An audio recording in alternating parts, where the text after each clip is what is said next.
Nasubukan mo na bang magluto ng dinuguang baboy with pepperoncini dolce ng Italia? Kung hindi pa, panoorin mo ang video na ito at ipapakita ko kung paano ito lutuin. Mas masarap ito kesa sa normal na siling green na nilalagay natin sa Pilipinas, na siguradong magugustuhan mo ito.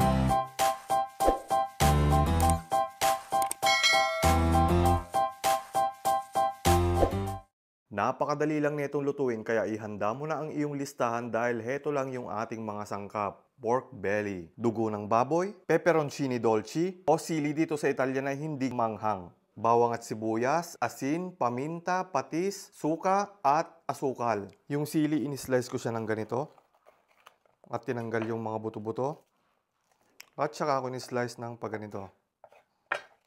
Yan. Yung pork, in-slice ko lang ng ganito. At yung bawang at sibuyas, ganito rin. Hayan, ready na ang ating mga sangkap. Umpisa na natin ang pagluluto. Nagpakulo ako ng tubig. Papakulang ko lang ng kahit 1 minuto yung karne. At para maalis yung masamang amoy ng baboy. Gaya ng nakikita nyo, bago kumulo, lulutang yung mga dumi na yan. Yan, mga 1 minuto na. Pwede na natin tanggalin. Okay, tuloy-tuloy na tayo. Okay guys, makinig kayo mabuti para matuto kayo sa pagluluto. Pausukin muna natin yung cooking pot bago natin lagyan ng mantika kagaya ng nakikita nyo. Konti lang kasi magmamantika rin yung baboy. Papausukin ulit natin. Ayan, kapag umuusok na, hinaan natin yung apoy at ilalagay na natin yung sibuyas at bawang. Ayan, bawang muna. Pag medyo mag-golden brown na yan, ilagay na natin yung sibuyas. Para lumabas yung aromatic. Yan, ganyan dapat para maamoy ng kapitbahay natin. Ang bango-bango. Pwede na nating ilagay yung karne ng baboy. Lakasan na natin konti ang apoy. Kasi the more na naglalagay tayo ng sangkap, bumababa na rin yung temperature. Kaya pwede na nating lakasan. Halu-haluin lang natin. O, di ba? Hindi na dikit. Oh yes! Pagkatapos ilalagay ko na yung patis.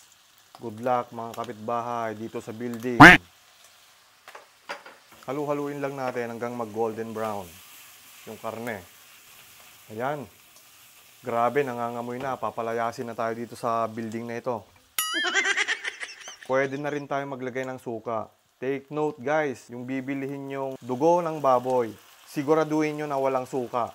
Kasi may mga nagtitinda na nilalagyan nila ito ng suka. Kaya alalay kayo sa suka. Uulitin ko, yung iba mayroon ng timpla, mayroon ng suka at saka asin. Kapag bibili kayo ng dugo ng baboy, hihintayin ko lang mag-golden brown konti. Ayan, kapag ganito na yung kulay, nilalagyan ko na siya ng tubig kasi papalambutin ko pa siya. Takpan natin. Yung apoy niya guys, nasa medium flame, so balikan natin mamaya. 20 minutes na ang nakakalipas. I-check na natin yung karne kung malambot na. Kuha tayo ng isa. Pwedeng-pwede na nating sangkapan. Ayan, napakadali lang nitong lutuin. Kapag malambot na yung karne, saglit na lang itong lutuin. Lalagyan ko na ng paminta at ilalagay ko na yung sili. Ayan. Pagkatapos ilalagay ko na rin yung dugo. Ayan. Halu-haluin lang natin. Saglit na lang ito maluto guys. Lulutuin na lang natin dito yung sili at saka yung dugo. Pwede kayong maglagay ng tubig kung gusto nyo. Pero kaming mga Ilocano, ganyan kami gumawa. Toyo. Hindi siya masabaw. Halu-haluin lang natin. Maglalagay din ako ng konting asukal. Yan. Tapos, pinch of bechin. Dagdag pa ako ng konting asin. 1 pinch na lang. Ayan. Yan, halu-haluin natin. At syempre, titikman na natin. Kuha tayo ng isang sili at saka isang karne. Yan. Gemma St. George. Grabe, napakasarap. Mapaparami na naman tayo ng kain nito. Dahil nga wala akong sili na kagaya ng nasa Pilipinas, ginamit ko yung pepperoncini ng Italia. The best to, napakasarap. Mas masarap pa ito kaysa sa sili sa atin.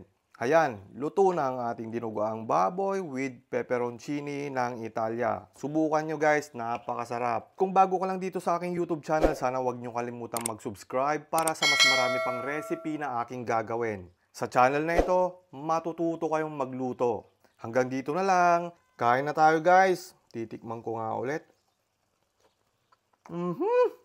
Gemma St. George.